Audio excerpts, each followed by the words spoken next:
Hi everyone, I'm Edgar. I'm currently a PhD candidate at the UBC Department of History. And here with me today to help me do the interview is Dr. Alicia Waterfall Ong, who is also a Singaporean historian and my good friend. She's a historian of Sino-Tanzanian diplomatic relations. So I'm very grateful to her for helping me do this so that I don't get shy and be too afraid to do this. Right.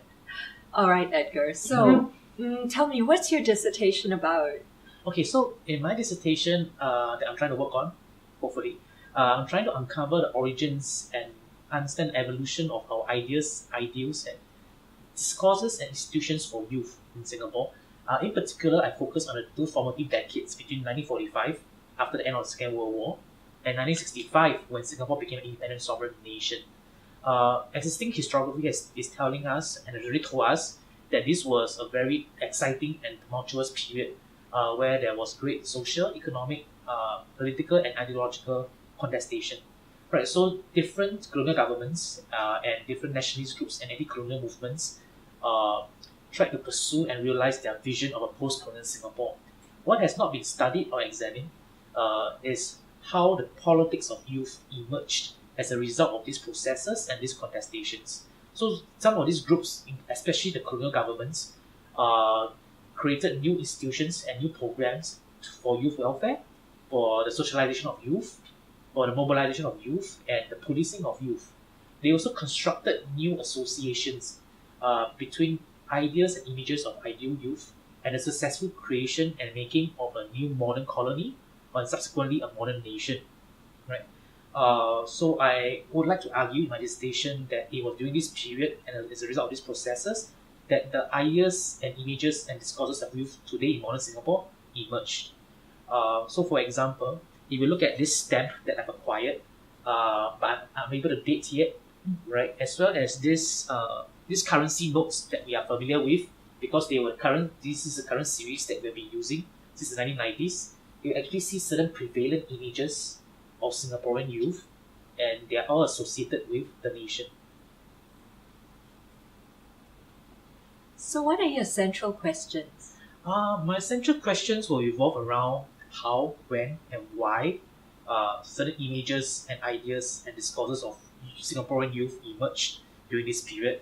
How did they lead to the creation and development of a range of programs and institutions for the disciplining of youth, discipline in the Foucauldian sense, and subsequently and consequently, what was the impact of these programs and institutions and these ideas of youth on how the young grew up in modern Singapore in the later half of the 20th century.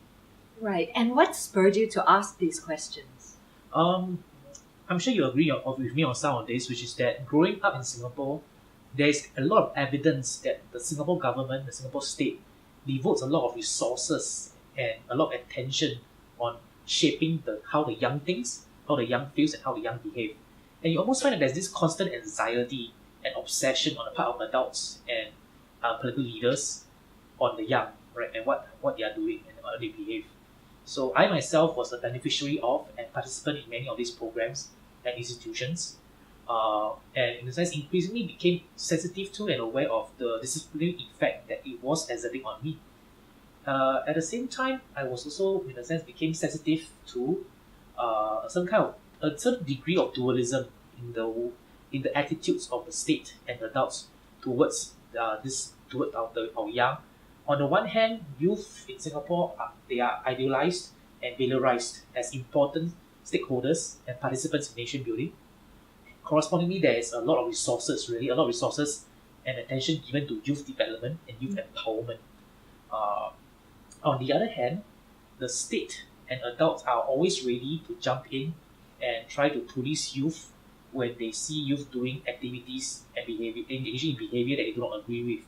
So this is an interesting conundrum where, on the one hand, youth activity agencies encouraged and in fact supported by the state and adults, but it is only allowed to take place within parameters and directions that the state and adults prefer. So I became interested in thinking about how these categories of youth emerged, and also about trying to understand these tensions and dualism in the way the state and adults approach young people. And in addition, my training as a historian of childhood and youth, my training in UBC, and my interaction with the other the ever-growing community of historians of childhood and youth around the world has exposed me to many interesting and innovative ways of studying the history of childhood and youth. And I would like to actually apply and bring these new questions and new ideas and insights to bear on Singapore and Southeast Asian history to unearth new questions and new ways of looking at these two sets of historiographies, as other scholars like Professor David Pomfret and Dr. Christina Wu have done. And what are the sources that you use in your research? I use a diverse range of sources and documents that I found in the archives and libraries in Singapore and in the UK. So this includes things like colonial records, official reports, oral histories, memoirs, magazines.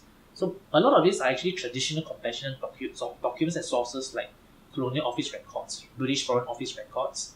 I've also managed to find some publications for youth that were produced by adults, and they allow me to track and uncover how adults in Singapore thought about the young and wrote about the young. But one challenge that I have continuously encountered is the well-known methodological challenges of trying to find documents and sources that actually produced by the youth themselves.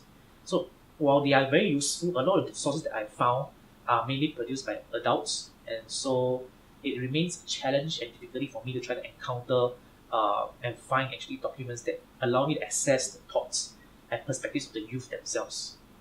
So who are your audiences? I'm hoping that the research will be interesting and relevant to a number of groups of historians and scholars. First and foremost, of course, my fellow historians of childhood and youth who work in other contexts. So unlike cases in North America and Europe, Singapore's case is interesting because there is actually a colonial experience and decolonization experience to talk about.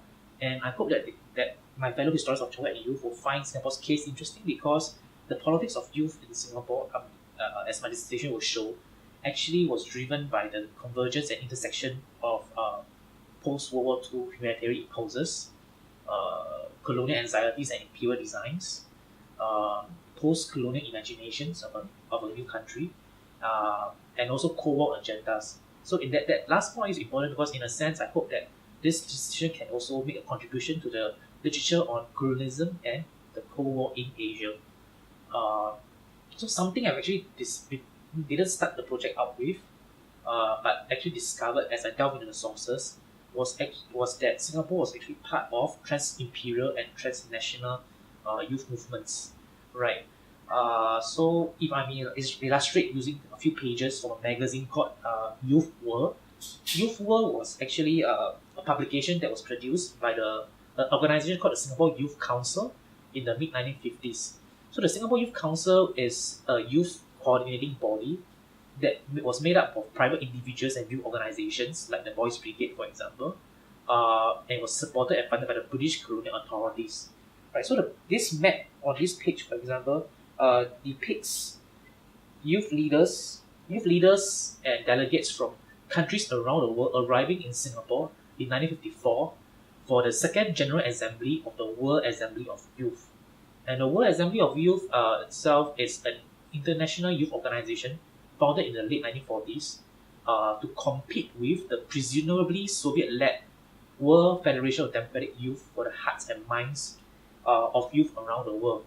So clearly, this suggests that the development of policies and programs and institutions for youth in Singapore in the 1950s had some other transnational circumstances and explanations for it. Yeah. So I hope that this will be interesting to other historians of childhood and youth as well. In addition, of course, I hope that this research will be ultimately relevant and interesting to our fellow Singaporeans and Singapore historians, because this presents an aspect of Singapore's nation building and state formation that has been under-discussed because ideas, images, and discourses of youth to us as Singaporeans today seem so normal and natural. Thank you for sharing about the research that you're doing. So what's next on the agenda for you? Well, what's next is hopefully dinner. Yeah, but you know that very soon I'm going back to Vancouver to concentrate on writing and I'm working towards completing my dissertation, hopefully by the end of next year. But what's exciting next year is that I'm also going to Sydney, to Australian Catholic University, for the Biennial Society for the History of Childhood and Youth conference. If I'm not wrong, it's the first time the City Conference is being held in the Asia Pacific region, and so I'm very excited to share my research, and more importantly, to actually learn from the other historians of childhood and youth there. So hopefully, when I'm back from Vancouver the next time, I can share more about this with you. But thank you so much today for being with me and making sure that I can actually, You're most welcome. It's a pleasure to be here. right. So until next time, then.